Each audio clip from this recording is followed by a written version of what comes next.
All right, so we're going to talk about the liver, gallbladder, and pancreas.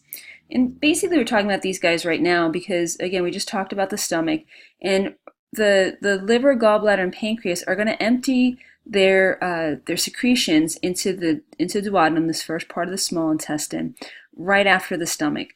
Because again, we just got food in, so we want to make sure we get those digestive enzymes in as quickly as possible, as well as neutralize that pH.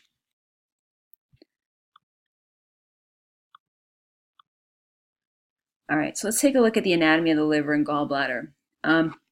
So here's the liver, and they kind of made it somewhat see-through for you in this image. So you can see where the gallbladder sits and how it's kind of connected to the liver. The liver is actually going to make the bile, so it actually creates the bile, and the gallbladder is simply going to store it. So you sort of see these ducts right here coming from the different lobes of the liver.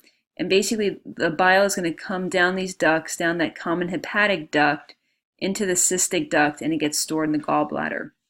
Now, the gallbladder is going to get signals to release its contents, and then basically where the common the common hepatic duct and then the cystic duct come together, they form the common bile duct. And then that common bile duct is going to come all the way down, and then it's going to meet up with the pancreatic duct right here in what's known as the hepatopancreatic ampulla. Okay, and remember, an ampulla is just an enlarged, like a widening of one of these ducts. You kind of see that blown up here.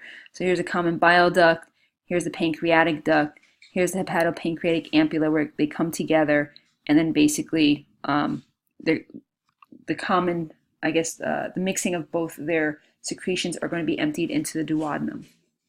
So let's see some other things about the liver. Should weigh about 3 pounds. If you've seen the cadaver that we have right now, liver is much, much larger, way more than 3 pounds, probably closer to 6 or 7. The right lobe right here is larger than the left. The gallbladder is right underneath the right lobe. And basically, because of the size of this, your kidney on the right side is a little bit lower than your kidney on the left-hand side.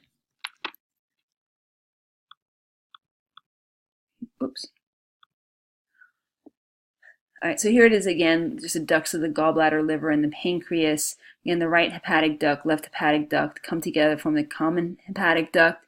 Then the cystic duct joins the common hepatic duct to form the common bile duct, which will join with the pancreatic duct, and then into the hepatopancreatic hepatopancreatic ampulla into the duodenum. Okay. And then right there's where the hepatopancreatic ampulla is going to release into the duodenum. There's a little bit of a finger-like projection. They call that the duodenal papilla. All right, so what causes bile to be secreted? Well, you can kind of either take a look at the words here or the image right here. So basically, parasympathetic system, again, is going to be the one that's active. That's the rest and digest. So parasympathetic impulses from the vagus nerve is going to stimulate bile production by the liver. Fatty acids, amino acids in the chyme that actually enters duodenum is going to stimulate the secretion of CCK. Remember, we saw that a little while ago. It'll also, the acidic chyme will also stimulate the secretion of secretin.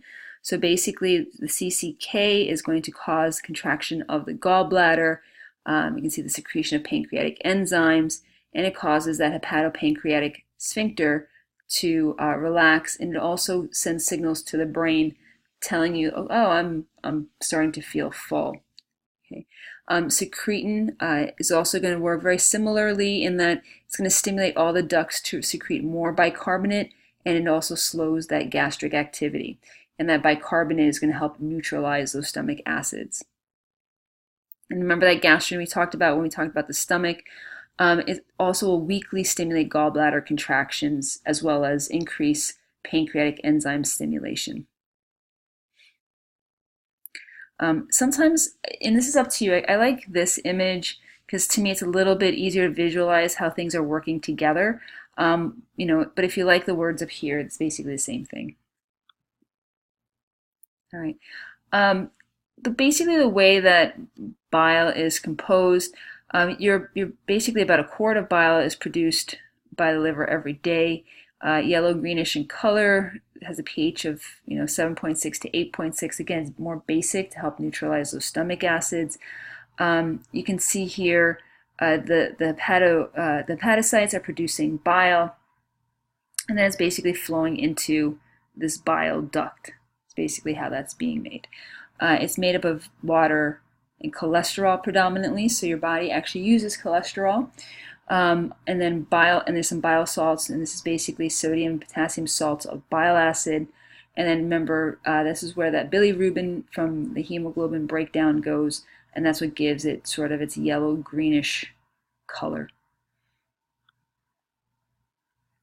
All right, so other things that the liver does, it helps break down carbohydrates, fats, proteins, and then has some other functions that are not necessarily in line with directly with metabolism. So or the breakdown of some foods. So let's take a look at the carbohydrates. So basically, one of the things the liver does, it'll take certain amino acids, which are the building blocks of proteins, as well as lactic acid, which is basically the end sort of production due to anaerobic respiration. It'll turn amino acids and lactic acid into glucose, so that's good.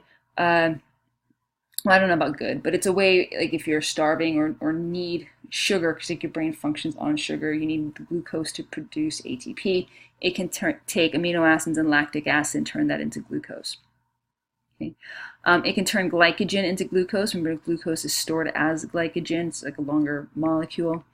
It can turn certain sugars like fructose and galactose into glucose, so it can actually change these composition to make it glucose, because again, this is what the body can use. And then it can also turn glucose into glycogen and triglycerides, so that they're fats for storage. Okay, so not only can it take glycogen and turn into glucose, but it can go the other way as well. It makes lipoproteins, so these are these help transport fatty acids, triglycerides, as well as cholesterol. It makes cholesterol and uses it to make the bile. So it's one of the ways that cholesterol leaves your bloodstream. It's one of the ways that your body helps regulate your cholesterol levels. So you actually do need some cholesterol, right? It helps store some triglycerides, so some fats, not a lot. If your liver is getting fatty, that's actually a problem. It's a disease, right? And then basically it breaks down fatty acids to generate ATP.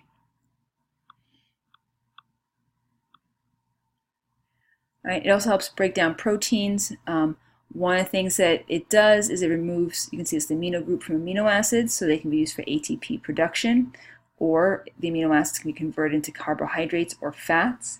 Okay, the end result of that deamination is ammonia, and that is very toxic, so it very quickly converts that into a less toxic urea, which is what is excreted in our urine. It makes plasma proteins. We saw this in the clotting cascade as well as in the immune system, and it helps convert one amino acid into another depending on what you need to build a certain protein.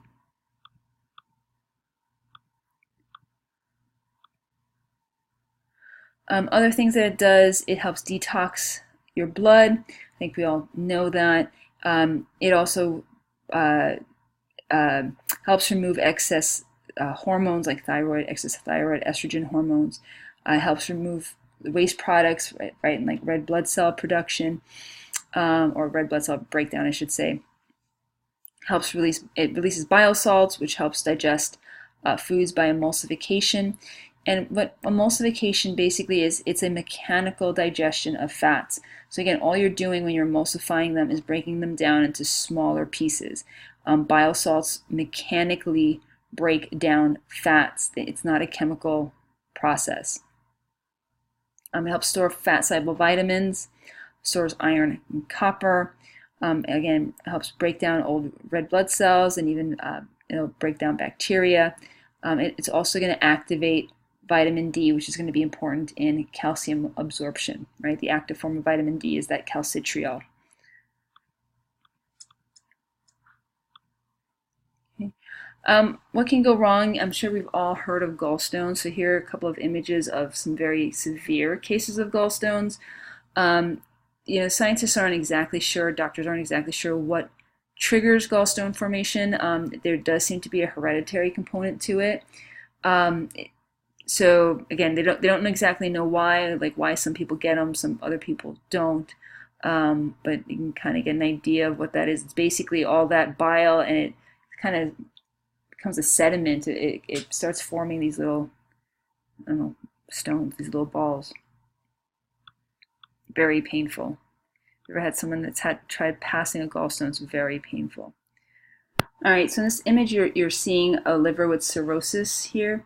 And basically what cirrhosis is every time your liver is damaged, either by a virus or like hepatitis or excessive alcohol consumption, every time your liver is injured, it tries to repair itself. But in that process of repair, it's forming scar tissue. So basically, as cirrhosis progresses, there's more and more scar tissue, making it very difficult for the liver to actually function. Basically, if the liver is damaged by cirrhosis, usually that damage can't be reversed.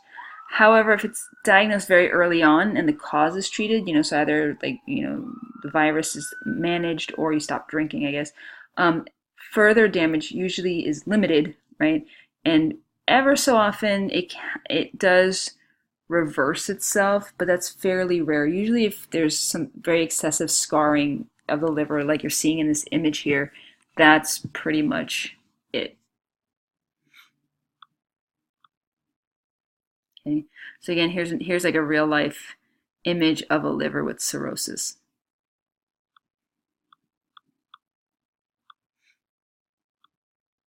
Okay. So another thing that can go wrong with the liver is hepatitis. I mentioned that too. Again, another thing that can cause cirrhosis. So basically, it's a virus. There's a few different types of the virus. Let's see. You can either get it from contaminated food or water, A and E. Types B, C, and D. Basically, you're contacted in someone's bodily fluids that happen to be infected, sort of like, needle transmission or something like that. And then common modes of transmission, again, blood products, hopefully medical procedures using contaminated equipment. That doesn't happen too often, hopefully. Mothers can transmit to babies at birth, and obviously also sexual contact. Okay, you can see some of the symptoms: jaundice, yellowing of the skin and eyes because of that bilirubin's not being properly broken down in the blood. Dark urine, extreme fatigue, nausea, vomiting, abdominal pain. Okay, so bad, right? Hepatitis is not a fun time. All right, so quickly on the pancreas. The three parts of the pancreas are the head, body, and tail. You saw that it was connected to the duodenum via the pancreatic duct, as well as the accessory duct. It has these pancreatic islets in them, or the islets of Langerhans, that secrete hormones, and then these acini secrete mixtures of fluid and digestive enzymes. Okay, so again, here's that pancreatic duct. So the acini are these dark cells. The pancreatic islets are the lighter pink areas. The acini make up 99% of the gland. These are producing the digestive enzymes. The pancreatic islets, or the islets of Langerhans, make up the last percent of the gland, and they produce hormones. Okay, so some of the digestive secretions, we have sodium bicarbonate. This is alkaline, meaning it's basic, helping to regulate the very low pH coming from the stomach. There are enzymes that break down proteins, so those are proteolytic enzymes. There's 4 of those. One is called trypsin. Again, that's the active form. Otherwise, it's released in the form of trypsinogen. There's something called chymotrypsin, elastase, and carboxypeptidase. Each one of these 4 breaks protein down in a slightly different way. So it kind of chops it up chemically, so it's chemical digestion in a slightly different way. There's pancreatic amylase that breaks down carbohydrates, a pancreatic lipase that will help break down fats, and there's even a deoxyribonuclease as well as a ribonuclease, which will help digest DNA and RNA in whatever food it is that you've eaten. Okay.